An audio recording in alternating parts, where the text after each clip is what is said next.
ఓం సాయిరామ్ శ్రీమాత్రే నమః. బిడ్డలందరికీ శుక్రవారం శుభాకాంక్షలు. ఎలా ఉన్నారు ఫ్రెండ్స్? ఏం చేస్తున్నారండి? అందరూ కూడా అమ్మవారి దయ వలన సుఖంగా సంతోషంగా ఎప్పుడు కూడా ఆనందంగా ఉండాలి అని చెప్పి అమ్మవారి తరపున నేను కూడా మనస్ఫూర్తిగా కోరుకుంటూ ఉన్నాను. ఈరోజు అమ్మవారు అందించే సందేశం ఏంటి అంటే కనుక, తల్లి నా బిడ్డలకు మాత్రమే, ఆడబిడ్డలకు మాత్రమేనమ్మా ఇది విన్న నీ ఇంట నువ్వు ఏ రోజైతే వింటావో ఈరోజు శుక్రవారం రోజున సరిగ్గా 3వ రోజు ₹1,00,00,000 అనేవి నువ్వు అందుకుంటావమ్మా అని చెప్పి ఏదో తెలియని సందేశాన్ని ఈరోజు అమ్మవారు అయితే మనకు అందించాలి అని అనుకుంటున్నారు. మరి అమ్మవారు ఏమి సందేశం అందించినా కూడా అది మన భవిష్యత్తుకు పునాది అని చెప్పి మనందరికీ కూడా తెలిసిన విషయమే కదా. మరి ఎవరికైతే అమ్మవారి మీద పూర్తి నమ్మకం విశ్వాసం ఉన్నాయో వారందరూ కూడా ఈ వీడియోకి ఒక చిన్న లైక్ అయితే ఇచ్చి వీడియోని వినడం స్టార్ట్ చేయండి. దానికంటే ముందుగా చాలామంది కూడా అమ్మవారి గురించి, అక్క మేము ఎన్నో రకాల సమస్యలతో సతమతం అయిపోతూ ఉన్నాము, మాకు ఈ గురు శుక్రవారాల్లో మాకు అద్భుతం జరుగుతుంది అక్క, నిజంగా మేము పొద్దున్నే ఈరోజు అమ్మవారు మాకు మా జీవితంలో ఎటువంటి సందేశాన్ని ఇవ్వబోతూ ఉన్నారా అని చెప్పి మేము ఎదురు చూస్తూ ఉంటాము. నిజంగా అమ్మవారి సందేశాలకు మేము కనెక్ట్ అయిన తర్వాత మేము ఎంతో జీవితంలో సంతోషంగా ముందుకు అడుగు వేస్తూ ఉన్నాము. అలాగే మా జీవితాలలో మంచి జరుగుతూ ఉంది, నా కోరికలన్నీ తీరుతున్నాయి, మా జీవితంలో ఎటువంటి సమస్యలు ఉన్నా కూడా అమ్మవారి ఆశీస్సులతో మాకు ఆ సమస్యకు పరిష్కారం చూపబడుతూ ఉంది, నిజంగా మీకు ధన్యవాదములు అక్క అని చెప్పి. నిజంగా అండి మీకు కూడా శతకోటి ధన్యవాదములు. ఎందుకంటే మీరు కదా అండి నిజంగా అమ్మవారి సందేశాలను చూసి మీ సమస్యలు ఏవైతే ఉన్నాయో వాటినన్నిటిని కూడా పరిష్కార మార్గం కనుగొని నాకు మరలా ధన్యవాదములు చెప్తూ నన్ను సపోర్ట్ చేస్తున్నందుకు మీ అందరికీ కూడా నిజంగా ఈ రోజున అమ్మవారి తరపున మీ అందరికీ కృతజ్ఞతలు తెలుపుకుంటున్నాను. ఎవరైతే కనుక ఇంకా మన ఛానల్ని చూస్తూ ఉన్నారో 100కి 1000% జరుగుతుంది అన్న నమ్మకంతో కనెక్ట్ అవ్వండి. ఇక అమ్మవారి యొక్క సందేశం ఏంటో ఇప్పుడు మనం తెలుసుకుందాం. బిడ్డ, నా ఇంటి ఆడపిల్లలకు, నా ఇంటి కూతురు ఇంకైనా, నా ఇంటి కోడలైనా సరే కానీ నా ఇంటి ఆడబిడ్డలతో సమానమే, నా ఇంటి ఆడబిడ్డకు మాత్రమే నేను చెబుతున్నాను బిడ్డ. ఇది విన్న నీ ఇంట విన్న రోజుకి సరిగ్గా 3వ రోజుకి ₹1,00,00,000 నువ్వు అందుకుంటావు తల్లి. ప్రతి మనిషికి కూడా డబ్బు అనేది చాలా అవసరం. డబ్బే మనిషికి ప్రాణాన్ని పోస్తోంది, డబ్బే మనిషిని అవసరాన్ని తీరుస్తోంది, డబ్బే మనిషిని ఒక స్థాయిలో నుంచోబెడుతోంది, డబ్బే మనిషికి విలువను తీసుకొచ్చి పెడుతోంది. అటువంటి డబ్బు మనిషి జీవితంలో ఒక ముఖ్యమైన పాత్రని పోషిస్తూ ఉందమ్మా. అయితే డబ్బు కంటే బంధాలు, ప్రేమలు ఇవన్నీ కూడా ఎంత ఎక్కువగా ఉన్నప్పటికీ కూడా డబ్బే ప్రముఖ పాత్రగా నడిపిస్తూ ఉంటుంది. బిడ్డ, ఇదంతా కూడా నీకు తెలిసిన విషయమే. మరి నువ్వు చేస్తున్న తప్పేంటి? నీ ఇంట డబ్బు ఎందుకు నిలబడడం లేదు? నీ ఇంటి మగవారు ఎవరైనా కానీ, నీ భర్త లేదా నీ తండ్రి లేదా నీ కొడుకు ఎవరైనా సరే కానీ వారి యొక్క కష్టాన్ని వారు చేస్తూ ఉన్నప్పటికీ కూడా రూపాయి కూడా నిలవడం లేదు అని అంటే దానికి కారణం నువ్వు కూడా అయి ఉండవచ్చు కదా తల్లి. ఎందుకు ఇలా చెప్తూ ఉన్నాను నీకు అర్థం కావడం లేదు కదూ బిడ్డ. మగవారి యొక్క విజయం వెనుకాల ఆడపిల్ల ఉంటుంది అని చెప్పి వినే ఉంటావు కదా తల్లి. అయితే అటువంటి ఆడబిడ్డ ఇంట్లో అన్నీ సక్రమంగా సవ్యంగా నవ్వుతూ చేసుకుంటున్నప్పుడు మాత్రమే ఆ ఇంట లక్ష్మీదేవి నివాసం ఉంటుంది. ఏ ఇంట అయితే తరచుగా భర్తతో కానీ లేదా బిడ్డలతో కానీ కోడళ్లతో కానీ అత్తలతో కానీ ఇలా గొడవలు జరుగుతూ ఉంటాయో ఆ ఇంట లక్ష్మీదేవి నివాసం ఉండదు. ఎంతో వరకు దేనికి తల్లి అమ్మవారు శాంతి స్వరూపంగా ఉన్న ఇంట పసిపిల్లలను నవ్వులు కిలకిలలు వినబడే వారి ఇంట ఎప్పుడు కూడా ప్రశాంతంగా ఉండేవారి ఇంట, ఎప్పుడు కూడా భార్యాభర్తలు ఆనందంగా ఉన్నవారి ఇంట లక్ష్మి ఉంటుంది. నువ్వు ఎవరింటికన్నా వెళ్ళినప్పుడు వారి ఇంట్లో తరచుగా గొడవలు జరుగుతూ ఉంటే నువ్వు 1 రోజు మాత్రమే ఉండగలుగుతావు. 2వ రోజు ఆ గొడవలు తట్టుకోలేవు కదా. ఎప్పుడు వెళ్ళిపోదామా అని చెప్పి చూస్తూ ఉంటావు. అది నీ సొంత ఇల్లు అయినా కానీ లేదా మరొక బంధువు ఇల్లు అయినా కానీ. అలాగే లక్ష్మీదేవి కూడా ఎప్పుడు శాంతంగా ఉన్న వారి ఇంట మాత్రమే ఉంటుందమ్మా. లేకపోతే ఎప్పుడు గొడవలాడుకునే వారి ఇంట లక్ష్మీదేవి ఉండడానికి అసలు ఇష్టమే పడదు. అంత మాత్రమే కాదు, ఉదయం ఏ ఇంటి ఆడబిడ్డ అయినా సరే కానీ నిద్ర లేచిన తరువాత చేయకూడని పనులు ఏంటి, చేసుకునే పనులు ఏంటి, ఎంతలే మాకు తెలిసినవేలే అన్నీ అని చెప్పి అనుకోకు తల్లి.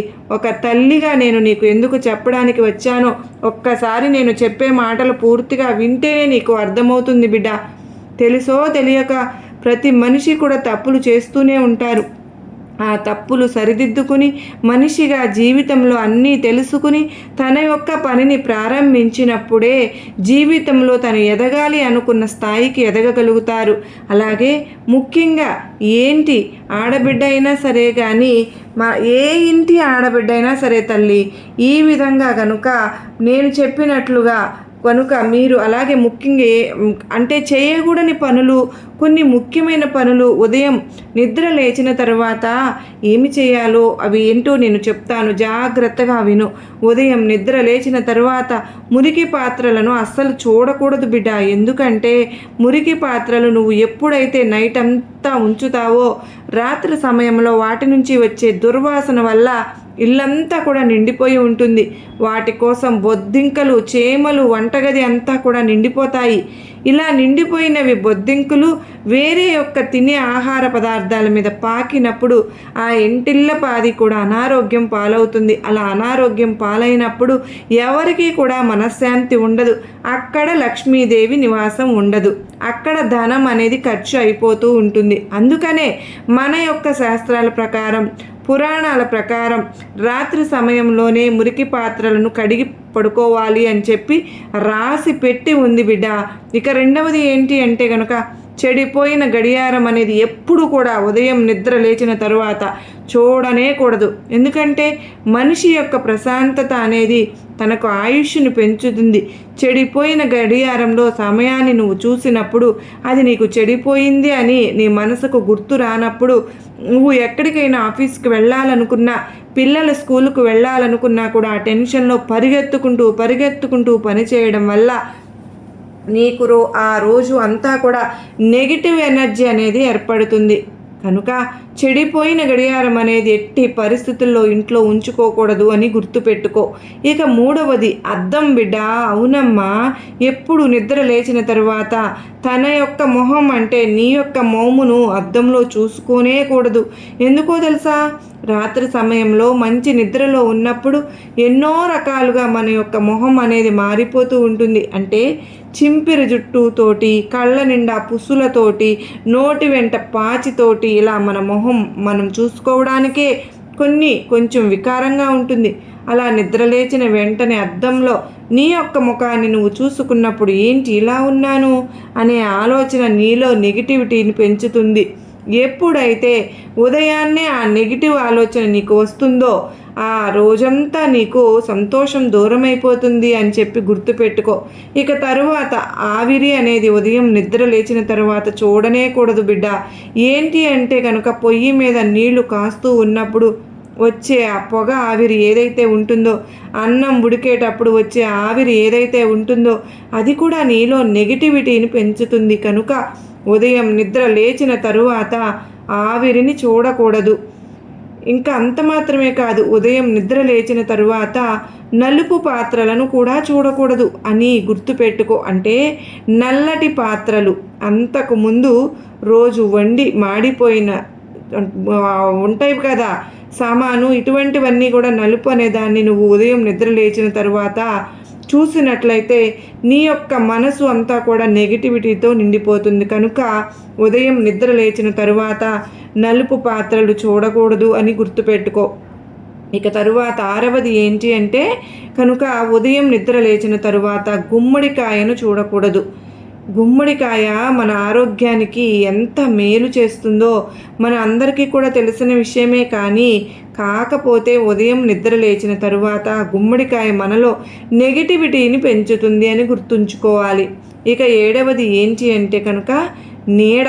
ఎవరి నీడను వారు ఉదయం నిద్ర లేచిన తరువాత చూసుకోనేకూడదు. మనలో భయాన్ని, ఆందోళనను, కంగారును, టెన్షన్ను ఆ నీడ తీసుకుని వచ్చి పెడుతుంది. అంటే ఒక టైప్ ఆఫ్ నెగిటివిటీని తీసుకొచ్చి పెడుతుందన్నమాట. కనుక ఉదయం నిద్ర లేచిన తర్వాత మన నీడని మనం అసలు చూడనేకూడదు. ఈ యొక్క 7 పాయింట్లు గుర్తు పెట్టుకుని నువ్వు ఉదయం నిద్ర లేచిన తరువాత ఈ పనులు చేయకుండా ఉన్నట్లయితే కనుక నీకు ఆ రోజంతా కూడా ఒక పాజిటివ్ వైబ్ అనేది ఉంటుంది తల్లి. దీనివల్ల నీ మనసు ప్రశాంతంగా ఉంటుంది. చేసే పనుల పట్ల శ్రద్ధ, ఏకాగ్రత అనేవి నిండి ఉంటాయి. ఇంట్లో అలజడి లేకుండా ఉంటుంది, టెన్షన్ లేకుండా ఉంటుంది. మనస్ఫూర్తిగా ప్రతి పనిని కూడా సక్రమంగా చేసుకోగలుగుతావు. కనుక ఇవి నువ్వు గుర్తుంచుకోవలసిన ముఖ్యమైన విషయాలు. మరి నిద్ర లేచిన తర్వాత ఏం చూడాలి దుర్గమ్మ తల్లి అని చెప్పి నువ్వు నన్ను అడిగినట్లు అయితే గనక నేను ఇప్పుడు చెప్పేవి చూస్తే కనుక నీ జీవితంలో నువ్వు కోరుకున్న ధనం అనేది నీ ఇంట వచ్చి ఉంటుంది. అంత మాత్రమే కాదమ్మా, ఆ సాక్షాత్తు ఆ మహాలక్ష్మి అమ్మవారే నీ ఇంట కొలువై ఉంటారు. తల్లి, నువ్వు ఏం చూడాలి అంటే కనుక ఉదయం ఎప్పుడైనా సరే కానీ నిద్ర మంచం మీద నుంచి లేచేటప్పుడు దేవుని ముఖాన్ని చూడడం, లేకపోతే కళ్ళు మూసుకొని నీకు నచ్చిన దైవాన్ని స్మరించుకోవడం, ఓం అని కానీ లేదా ఓం శ్రీమాత్రే నమః అని కానీ మంత్రాన్ని స్మరిస్తూ నిద్ర లెగవడం వల్ల నీకు ఆ రోజంతా కూడా మంచే జరుగుతుంది బిడ్డ. ఒక పాజిటివ్ వైబ్ అనేది నీలో నిండి ఉంటుంది. అంత మాత్రమే కాదమ్మా, చేసే ప్రతి పని కూడా చురుగ్గా చేయగలుగుతావు. నీలో ఉండే అనారోగ్య సమస్యలు అనేవి దూరం అయిపోతాయి. ఇక తరువాత ఉదయం నిద్ర లేచిన తరువాత నేలను తుడుచుకోవడం అంటే ఇల్లంతా కూడా మనం నడిచే ప్రదేశం అంతా కూడా చీపురు పెట్టి శుభ్రంగా ఊడ్చుకోవడం, తరువాత తడిబట్ట పెట్టి శుభ్రంగా క్లీన్ చేసుకుంటూ ఉండడం, ఇటువంటివన్నీ కూడా ఉదయం నిద్ర లేచిన తర్వాత చేసుకోవాలి. ఎందుకంటే ఎక్కడైతే శుచి శుభ్రత ఉంటుందో అక్కడ అమ్మవారిని పిలవకుండానే వచ్చి కూర్చుంటుంది అని గుర్తుంచుకో. ఇక తరువాత శరీర శుద్ధి అనేది చేసుకోవాలి. అంటే చక్కగా స్నానం చేసుకోవాలి. తరువాత పూజ ఆరాధన అనేవి తప్పకుండా చేసుకోవాలి తల్లి. శుభ్రమైన బట్టలను ధరించాలి. శుభ్రమైన బట్టలను ధరించి పూజలో పూలు పెట్టుకుని పూలను తుంచుకు రావడము, ఆ పూలను దైవానికి అలంకరించుకోవడము, ఆ యొక్క దైవాన్ని అలంకరించిన తరువాత ఆ రూపాన్ని మనస్ఫూర్తిగా చూసుకోవడము, ఇక ఆ యొక్క భగవంతుని ముందు దీపాన్ని పెట్టుకోవడము, దీపాన్ని వెలిగించుకునేటప్పుడు ఆ జ్యోతిని చూడడము, ఇవన్నీ కూడా మనసులో ఒక పాజిటివిటీని నింపుతాయమ్మా. పాజిటివిటీ నింపుకుంటే అంత మాత్రమే కాదు, ఏ ఇంట అయితే ఉదయాన్నే దీపం అనేది వెలుగుతూ ఉంటుందో ఆ ఇంట లక్ష్మీదేవి అడుగుపెట్టి అక్కడే స్థిర నివాసం ఉంటుంది అని చెప్పి గుర్తుపెట్టుకో. ఇక తరువాతది సాత్విక ఆహారాన్ని భుజించాలి.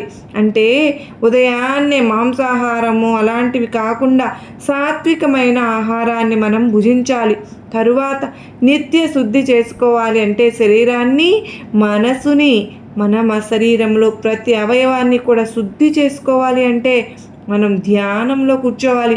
ఎప్పుడైతే మనిషి ఒక 30 నిమిషాల పాటు ధ్యానంలో కూర్చుంటారో శరీర శుద్ధి, ఆత్మశుద్ధి, మనసు శుద్ధి అన్నీ కూడా జరిగి ఆ మనిషి ఆరోగ్యంగా ఉంటారు.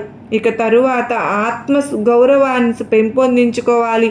అంటే తన మీద తనకి నమ్మకం, తన మీద తనకి గౌరవం, తన మీద తనకి ప్రేమ, నేను ఈ పని చేయగలను అనే విశ్వాసం, ఎవరికి భయపడకుండా ఉండడం, ఏ పని అయినా సరే చేయగలిగే సత్తాన్ని సంపాదించుకోవడం, ఇవన్నీ కూడా మనిషి యొక్క ఆత్మవిశ్వాసంతో మాత్రమే ముడిపడి ఉంటాయి. కనుక దేనికైనా సరే కానీ ధైర్యలక్ష్మి అంటారు. అటువంటి ఆత్మవిశ్వాసంతో పాటు ఆత్మగౌరవాన్ని కూడా పెంపొందించుకోవాలి. అంత మాత్రమే కాదు, సంస్కారంగా పిల్లలకు తన తల్లే మంచి బుద్ధులను నేర్పించుకుంటారు.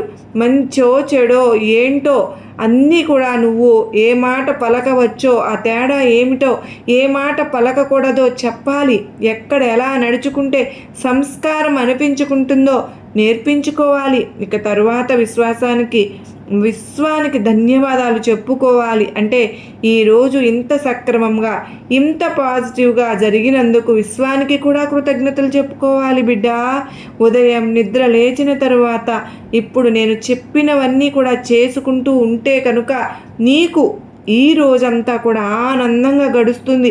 రాత్రికి ప్రశాంతంగా శాంతకరమైన నిద్ర పడుతుందమ్మా అని చెప్పి అమ్మవారైతే ఈరోజు మనకు ఉదయం నిద్ర లేచిన దగ్గర నుంచి తరువాత చేయకూడని పనులు, ఉదయం నిద్ర లేచిన తర్వాత చేయవలసిన పనులు అన్నింటినీ కూడా వివరించి చెప్పారు కదా ఫ్రెండ్స్. ఇవన్నీ కూడా గుర్తుంచుకోవాల్సినవండి. ముఖ్యంగా మగ పిల్లల కంటే కూడా ఆడపిల్లలు గుర్తుంచుకోవాలి. ఎందుకంటే ఏ ఇంట లక్ష్మి ఇంట ఉంటుందో కనుక ప్రతి ఇంటి ఆడబిడ్డ మహాలక్ష్మితో సమానం. కనుక ఇప్పటి రోజుల్లో ఇవి ఏవి కూడా జరగకుండా ఫ్యాషన్ అని చెప్పి అనుకుంటూ అన్నింటినీ కూడా నిర్లక్ష్యం చేసేస్తూ ఉన్నారు. కనుక సనాతన ధర్మాన్ని విడిచిపెట్టేస్తున్నారు. కనుక లక్ష్మీదేవి ఎక్కడ స్థిరంగా ఉండకుండా తన యొక్క చంచలమైన మనస్సుతో మనుషులను బాధ పెడుతూ ఉంది. కనుక ఇవన్నీ కూడా పాటించినప్పుడు బిడ్డ నీ ఇంట 3 రోజులు ఇవి నీవు చేసుకుని చూడు. నీ ఇంట ₹1,00,00,000 కాదు తల్లి, సాక్షాత్తు ఆ మహాలక్ష్మి నీ ఇంట కొలువై స్థిర నివాసంగా ఉంటుంది. ఈరోజే శుక్రవారం మొదలు పెట్టుకోమ్మా అని చెప్పి గుర్తుంచుకో. అర్థమైంది కదూ. ఒక తల్లిగా నీ బిడ్డకు నేర్పించాల్సినవన్నీ కూడా నేను నేర్పించాను. నా బాధ్యతను నేను తీర్చుకున్నాను. ఇకపై నువ్వు అలవాటుగా మార్చుకోవడం అంతా కూడా నీ చేతుల మీద నీ మీదే ఆధారపడి ఉందమ్మా అని చెప్పి అమ్మవారు ఈరోజు మనకు చాలా అత్యద్భుతమైనటువంటి సందేశాన్ని అందించారు కదా ఫ్రెండ్స్. ఈ సందేశంలో ఎంతో గొప్ప అంతర్యం ఉంది కదూ. అదంతా కూడా మనందరికీ కూడా అర్థమైంది కదూ, నచ్చింది కదూ. మరి అర్థమైంది, నమ్మకాన్ని ధైర్యాన్ని కలిగించింది అని అనిపించిన వారు ఈ వీడియోకి ఒక చిన్న లైక్ అయితే ఇవ్వండి. కింద కామెంట్ సెక్షన్లో శ్రీమాత్రే నమః అని టైప్ చేయడం మాత్రం మర్చిపోవద్దండి. మొదటిసారిగా అమ్మ సన్నిధి ద్వారా మనకు ఛానల్లోకి వచ్చినట్లయితే మీరు సబ్స్క్రైబ్ చేసుకుని నాకు సపోర్ట్ అయితే ఇవ్వండి. ప్రతిరోజు కూడా అమ్మవారి సందేశాలు మీకు నోటిఫికేషన్ రూపంలో వచ్చేస్తాయి. కనుక మరొక చక్కని అమ్మవారి సందేశంతో మీ అందరినీ కలుసుకునేంత వరకు అమ్మవారి ఆశీస్సులు మనందరిపైన ఉండాలి అని చెప్పి నేను కూడా మనస్ఫూర్తిగా కోరుకుంటూ ఆ తల్లి కృపా కరుణ కటాక్షములు నిండుగా మెండుగా మనందరిపైన ఉండాలని, మనందరము కూడా అష్టైశ్వర్య ఆయురారోగ్యాలతో ఉండాలని చెప్పి మరొక్కసారి ఆ తల్లిని వేడుకుంటూ మీ అందరి నుండి సెలవు తీసుకుంటున్నాను. మరలా కలుసుకునేంత వరకు అందరికీ నమస్కారం అండి. ఓం సాయిరాం. శ్రీమాత్రే నమః. సర్వే జనా సుఖినో భవంతు. లోకా సమస్త సుఖినో భవంతు. ఓం సాయిరాం. జై సాయిరాం. శ్రీమాత్రే నమః. ఓం దుర్గమ్మ తల్లికి జై.